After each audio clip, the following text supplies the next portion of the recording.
En esta presentación nos vamos a ocupar de otro de los niveles de análisis lingüístico que incumbe la gramática en su sentido restringido, que es la sintaxis. Anteriormente nos habíamos dedicado al estudio del nivel morfológico.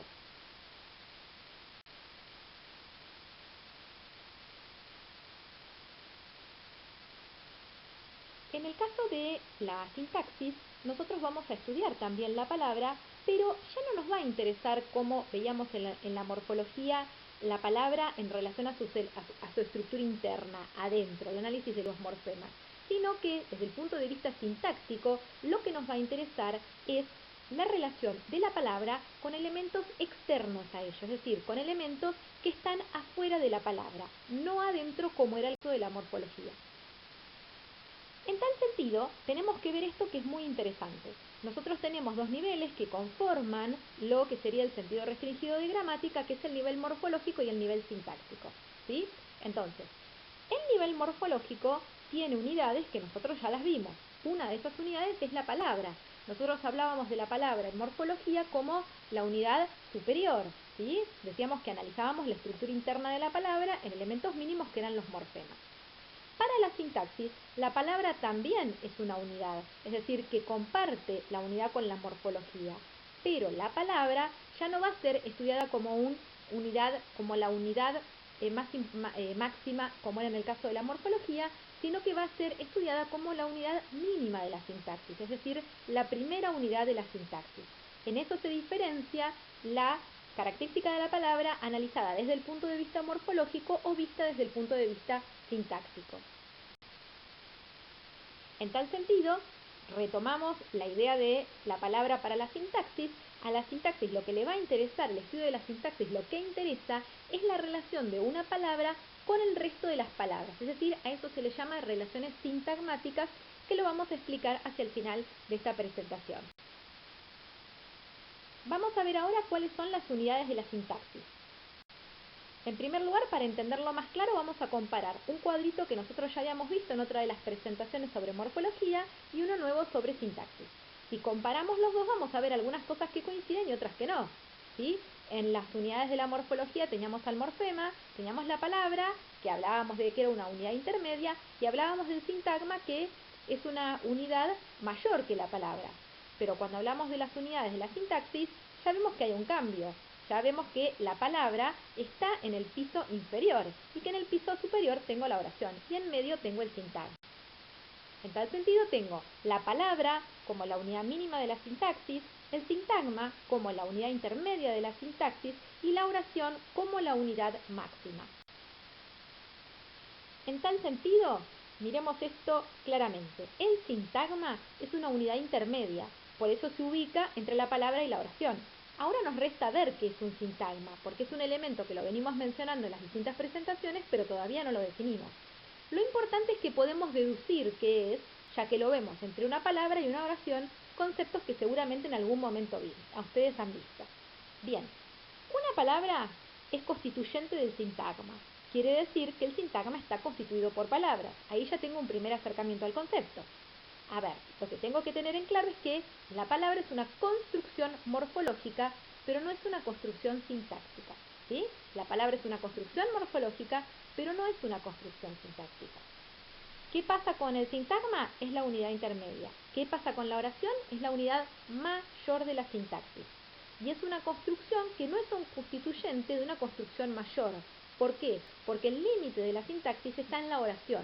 Si nosotros hablamos de texto, por ejemplo, que sería una unidad mayor que la oración, ya estamos en el terreno de otra disciplina, de otro nivel, que no es el nivel sintáctico. Por lo tanto, la oración es una construcción que no es constituyente de ninguna otra construcción mayor, porque es la construcción mayor de la sintaxis. Ahora vamos a ver una diferencia importantísima que parece un juego de palabras, pero que hay que tenerlo muy claro. ¿Cuáles son las categorías de la sintaxis? Las categorías de la sintaxis son las clases léxicas y las clases sintagmáticas, ¿sí? Bien, nosotros dentro de las clases léxicas vimos las clases de palabras, o sea, las clases de palabras léxicas y funcionales, ¿sí? Y en el caso de las clases sintagmáticas, es lo que vamos a ver en esta presentación, que son el sintagma nominal, el sintagma adjetival, el sintagma preposicional, el sintagma adverbal y el sintagma adverbial. Esto todavía no lo vimos, ¿sí? Bien, ¿cómo las vamos a diferenciar? Y esto es fundamental. No tenemos que confundir una categoría sintáctica, que sería una clase de palabra, como lo vimos anteriormente, que pueden ser las léxicas y las funcionales, con una función sintáctica. Es decir, lo que tiene que quedar claro es que no es lo mismo categoría que función.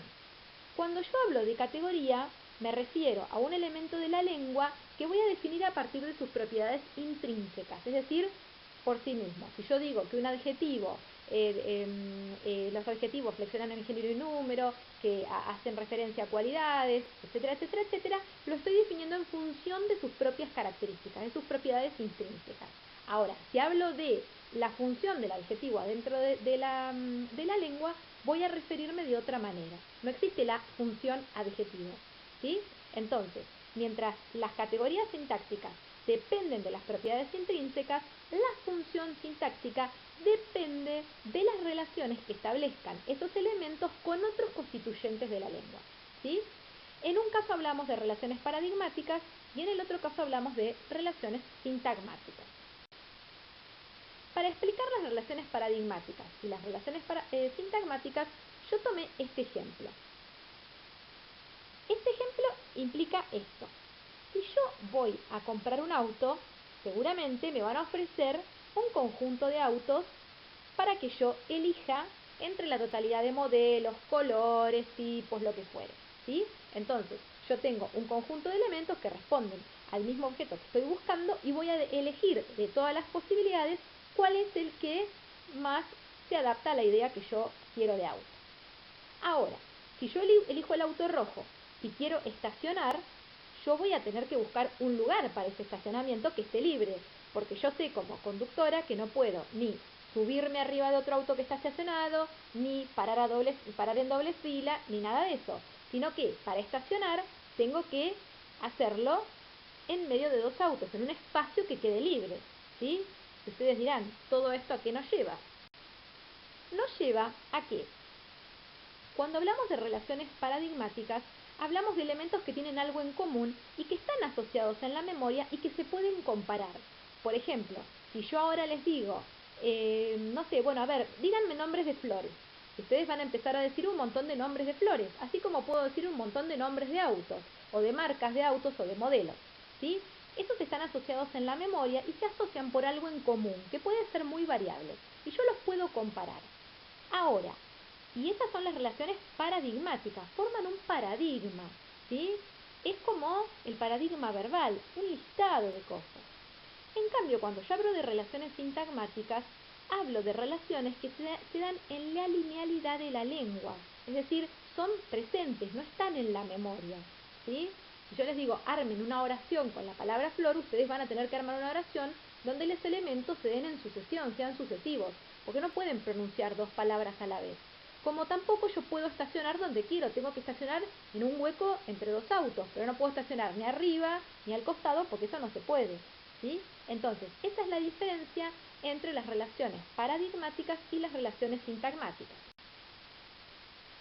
Volviendo a nuestra aclaración, entonces decíamos que no había que confundir categoría con función sintáctica, que la categoría de una palabra depende de sus propiedades intrínsecas y son estas relaciones que se establecen en forma paradigmática y que la función sintáctica dependía de la relación de ese elemento con otros constituyentes y que son relaciones sintagmáticas.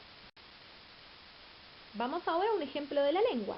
Por ejemplo, yo, si tengo que escribir algo, puedo tener varias opciones en la lengua y de esas opciones voy a optar por alguna. Por ejemplo, yo tengo como núcleo, puedo tener perro, gato, zorrino, ¿sí? Y puedo tener muchos animales más, puedo decir perro, gato, zorrino, elefante, dinosaurio, lo que fuera, ¿sí?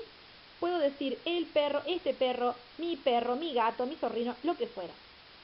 Y si quiero elegir adjetivos, también tengo un montón de opciones. Lanudo, sucio, ágil, peludo, lo que fuere, ¿sí? Entonces, así como están presentadas esas palabras, que yo en cada columna puedo incluir muchísimas más, no tantas en la primera, pero sí en las demás, están en relación paradigmática, es decir, son todas las opciones que me brinda la lengua para que yo pueda después organizarlas en relaciones sintagmáticas. Cuando yo la organizo, ¿sí?, puedo armar una expresión como un sintagma, para decirlo más claramente, como el perro peludo, que es un ejemplo que venimos usando anteriormente, que era sobre el perro de la tía Susi. Bien, entonces, vamos a ver el concepto de función sintáctica. Yo tengo el perro peludo, quiere decir que yo elegí de esos elementos todos los que había en la primera columna. Del segundo elemento elegí perro y del tercer elemento elegí peludo.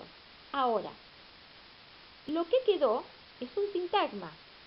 En ese sintagma, lo que yo voy a analizar son funciones, no categorías de palabras. Entonces, el, para lo que es la función sintáctica, es un especificador y peludo es un modificador, en tanto que perro es el núcleo, ¿sí? Esto lo vamos a volver a analizar en otra de las presentaciones.